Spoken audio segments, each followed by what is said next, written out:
있다. 어린 나이에 남친을 만나 2년 열애 끝에 결혼을 했습니다. 지인들은 성급하게 결혼하는 거 아니냐고 말렸지만 빨리 안정된 삶을 살고 싶어 서둘러 결혼을 했습니다. 저는 대학 졸업 후 바로 취업하여 악착같이 적금도 들고 나름 열심히 돈을 모았지만 집을 마련하기엔 턱없이 부족하여 친정에서 전세 자금으로 5천만 원 정도를 도와주셨습니다. 부모님께 손을 벌려 죄송하면서도 감사했죠. 저희 집과 달리 시댁에서는 도움을 주지 않으셨고 남편과 대출을 받아 가까스로 전세집을 마련할 수 있었습니다. 어느 날 저 혼자 집에 있던 날이었습니다. 시어머님께서 집으로 오라고 연락을 하여 홀로 가게 되었죠. 갑작스럽게 방문한 시댁에서 예상치 못한 시어머니의 요구에 저는 당황했습니다. 내용을 들어보니 어머님은 제가 월급을 받으면 본인에게 맡기라고 하시는 겁니다. 이게 무슨 소리인가 의아해하는 표정을 지었고 제 표정을 보신 어머님이 하시는 말에 따르면 남편도 직장 생활을 시작해서 본인이 관리해준 덕에 결혼을 할 수 있었다는 말씀을 하시더라고요.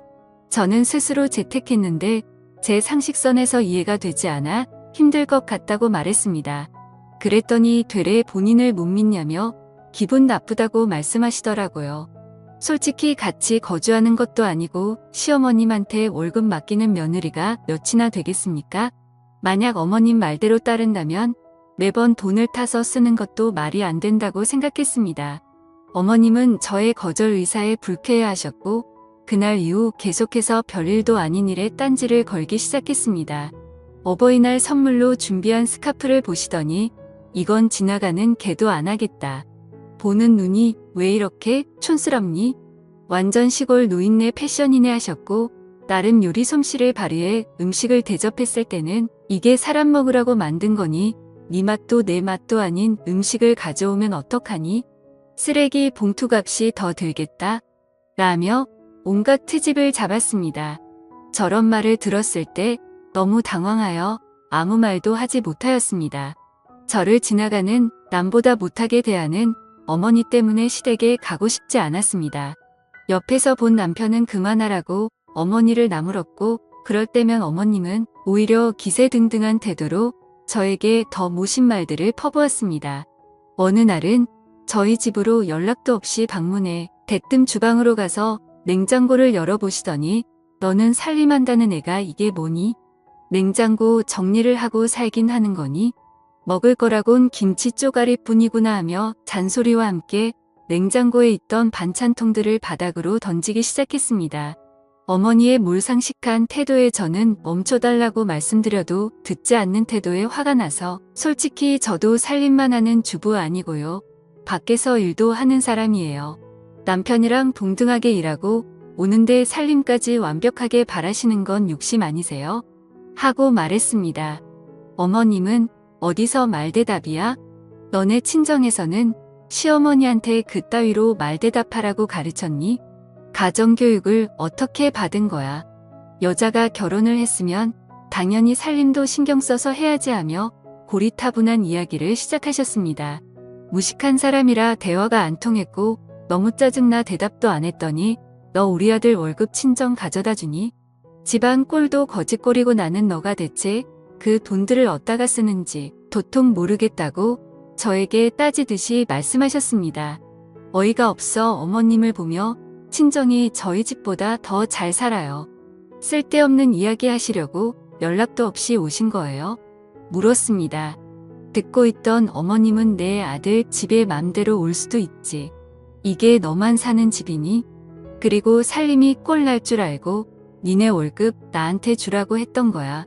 그럼 내가 와서 집도 정리해주고 너네도 얼마나 좋니? 라며 아무렇지 않게 말하시더라고요. 그동안 저한테 모질게 했던 이유가 맡기지 않은 월급 때문이란 걸 알게 되었죠.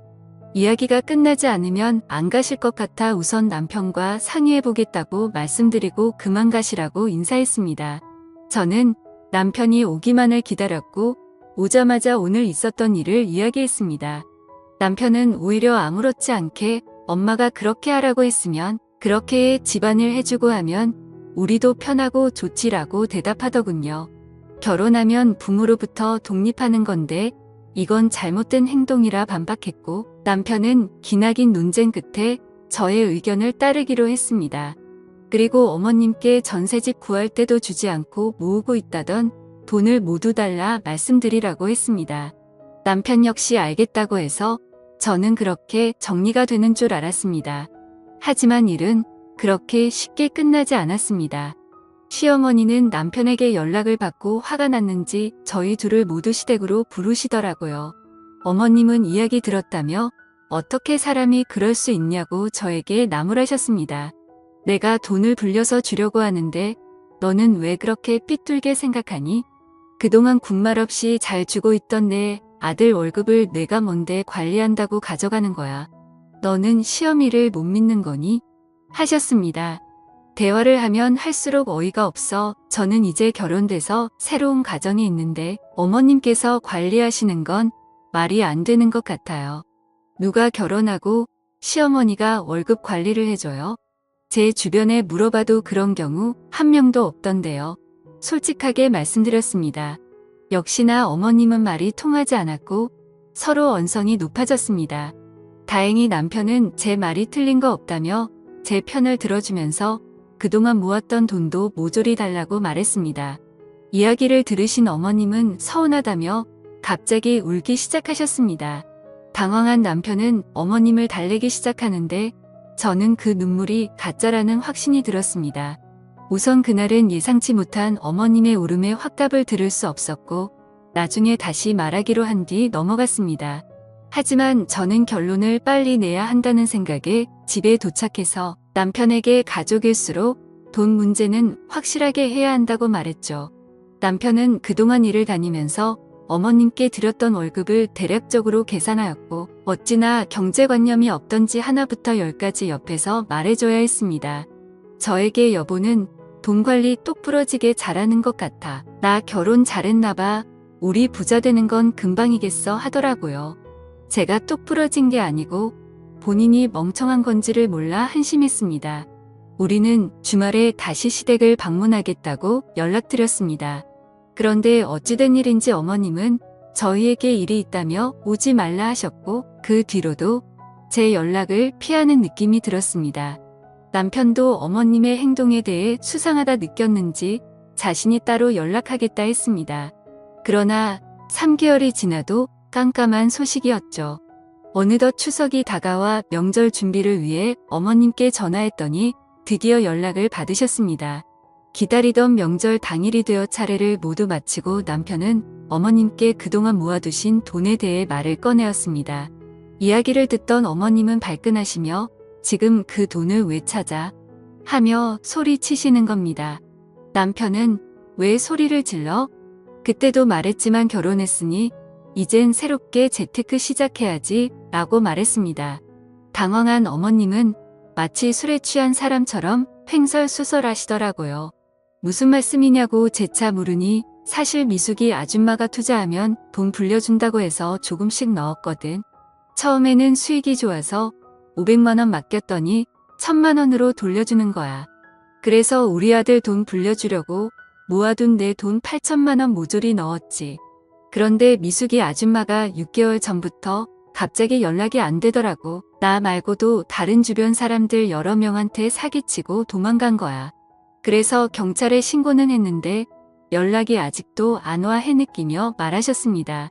결론은 어머님 친구분께서 돈을 맡기면 몇 배로 돌려준다고 투자하라 유혹했던 것입니다. 그 말에 속아 어머님은 남편 돈까지 맡겼다가 날려먹은 거였습니다. 한마디로 사기를 당한 거죠. 남편은 처음 듣는 말에 본인의 돈을 상의도 없이 투자했냐며 화가 나 다시는 엄마를 보고 싶지 않다고 소리치며 밖으로 나가버렸습니다. 옆에 계시던 아버님은 당신이 무슨 투자야 투자는 집구석에서 얌전히 살림이나 할 것이지. 내가 당신 그 여편네랑 어울릴 때부터 마음에 안 들었어. 8천을 날려먹어. 그것도 아들 돈인데. 미쳤지 미쳤어. 당신 제정신이야? 그리고 그런 일이 있으면 가족한테 먼저 말해야지 집안 꼴 잘 돌아간다 하며 나무라셨습니다. 저에게 어머님 대신 사과한다고 하셨지만 전혀 그 말이 귀에 들어오지 않았습니다. 어머니 그럼 그동안 저한테 돈 맡기라고 하신 것도 사기당한 돈 메꾸려고 하신 거예요? 이렇게 금방 들통날 행동을 왜 하셨어요? 그때 어머니 제안 거절했다는 이유로 한동안 말도 안 되는 걸로 트집 잡고 돈 안 맡긴다니까 말 대답한다면서 저희 친정 욕하시더니 어디 입이 있으면 말씀해 보세요. 저한테 미안하지도 않으세요? 모질게 대했던 모습이 생각나 어이가 없어 그동안 쌓였던 감정을 쏟아냈습니다. 저는 할 말 다 해버리고 남편도 없는 자리에 있을 이유가 없어 황급히 나와버렸죠. 집에 와서 남편과 이야기하는데 엄마가 왜 그렇게 월급날만 되면 돈 보내라고 재촉했는지 알겠어요. 아들이 뼈 빠지게 고생해서 번 돈 사기당했으면 당사자인 나한테라도 말해줘야 하는 게 정상 아니야? 사기를 당해놓고선 미안한 기색은 하나도 없고 돈 재촉만 하더니만 내 엄마지만 이해가 안 가. 그래서 당신한테도 월급 자기가 맡아준다고 했나봐. 미쳤어. 진짜 남편은 다음날 저녁 시댁에 가서 내 돈 달라고 화를 냈다고 했습니다. 시어머니는 내가 그동안 너를 키워준 거 계산하면 8천만 원도 싸다는 거 모르니 고작 그거 없어졌다고 엄마한테 따질 일이니 화를 내셨다고 했습니다. 남편은 그건 고맙게 생각하고 다달이 용돈 주지 않느냐며 따졌다고 했습니다. 오히려 화가 난 시어머니는 다음 달 내로 돈 줄 테니 앞으로 집에 오지 말라고 하면서 남편을 내쫓았다고 했습니다. 그렇게 한 달이 흘렀고 시아버지한테 전화가 왔습니다. 평소 우리를 부르시지 않는데 찾는 거 보니 무슨 일이 생겼다는 걸 직감했습니다. 부랴부랴 시댁으로 찾아갔고 문을 여는 순간 시어머니는 시아버지 다리를 잡으며 잘못했다고 빌고 있었습니다. 일단 둘을 진정시키고 무슨 일이냐고 물어봤습니다. 현재 시아버지는 15년 된 차량을 타고 계십니다. 몇십 년 동안 고생하시며 집안을 일으키셨기에 남은 노후를 즐기기 위해 몇 달 전 차량을 계약했었습니다. 기다리던 새 차가 나온다는 소식에 잔금을 치르기 위해 이체를 하라고 하니 잔액이 부족하다고 떴다고 하시더라고요. 시아버지는 당장 은행으로 달려가 따졌으나 전산을 확인하니 익숙한 이름으로 돈이 송금됐다는 걸 확인했다고 하셨습니다. 이름을 곰곰이 생각해보니 시어머니의 지인인 걸 알아채신 뒤 집으로 돌아와 지금 이 상황이 됐다고 하셨습니다. 시어머니는 8천만 원을 메꾸기 위해 평소 어울리시는 이상한 아줌마한테 그 돈을 몰래 투자했다고 울면서 말하셨고 자신의 전화를 받지 않는다고 무릎을 꿇고 빌었습니다. 너무 화가 난 시아버지는 시어머니를 놔두고 나가버리셨습니다. 남편도 다시는 엄마 얼굴 꼴도 보기 싫어하면서 연을 끊고 살겠다고 했습니다. 이미 없어진 돈 어쩌겠습니까? 돈이야 다시 모으면 되고 시아버지는 대신 사과하시면서 저를 볼 면목이 없다고 미안해 하셨습니다. 다음날 통장으로 8천만 원이 들어왔습니다. 시아버지께서 보내주셨고 우리는 다시 시아버지께 돌려드렸습니다.